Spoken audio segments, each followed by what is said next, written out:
தமிழ்நாட்டில் தலைநகர் சென்னை மட்டுமின்றி செங்கல்பட்டு, ராணிப்பேட்டை, சேலம் உள்ளிட்ட இடங்களில் மழை பெய்தது.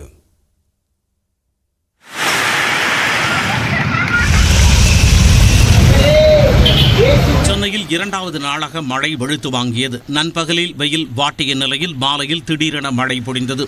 அண்ணா சாலை, நுங்கம்பாக்கம், கோடம்பாக்கம், வள்ளுவர் கோட்டம், KK நகர், தாம்பரம், குரோம்பேட்டை உள்ளிட்ட இடங்களில் கனமழை பெய்தது.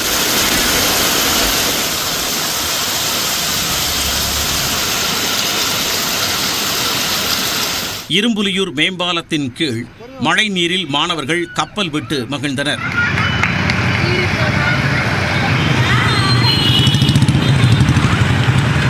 பூந்தமல்லி, நெற்குன்றம், மதுரவாயல் உள்ளிட்ட இடங்களில் மழையில் நனைந்தபடியே பள்ளி முடிந்து மாணவர்கள் வீடு திரும்பினர். போரூர் அருகே சாலையில் குளம்போல் மழைநீர் தேங்கியது.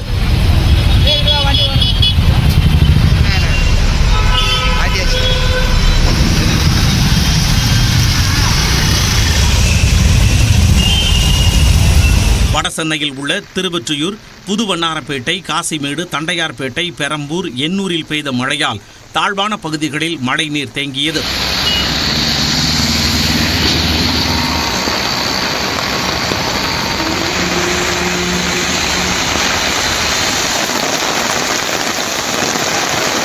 இதனிடையே தாம்பரம் GST சாலையில் மழைநீர் தேங்கியதால் வாகனங்கள் ஊர்ந்து செல்லும் நிலை ஏற்பட்டது. இதனால் வாகன ஓட்டிகள் மிகுந்த சிரமத்தை சந்தித்தனர்.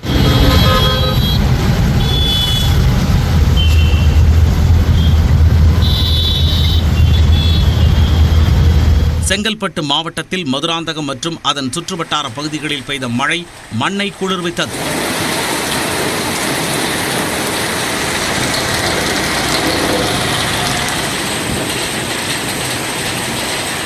ராணிப்பேட்டையில் ஆற்காடு, அரக்கோணம், வாலாஜா, காவேரிப்பாக்கம் உள்ளிட்ட பகுதிகளில் 1 மணி நேரத்திற்கு மேலாக கனமழை பெய்தது.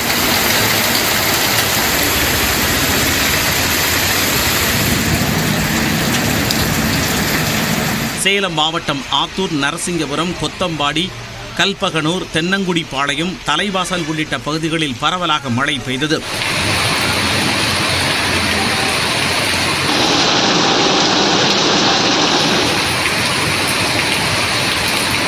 புதுச்சேரியில் இடி மின்னலுடன் பலத்த மழை பெய்தது. காமராஜ் நகர், கடற்கரை சாலை, உப்பளம், முதலியார்பேட்டை உள்ளிட்ட இடங்களில் மழை வெளுத்து வாங்கியது. பாதுகாப்பு கருதி மின்சாரம் பல்வேறு பகுதிகளில் துண்டிக்கப்பட்டது.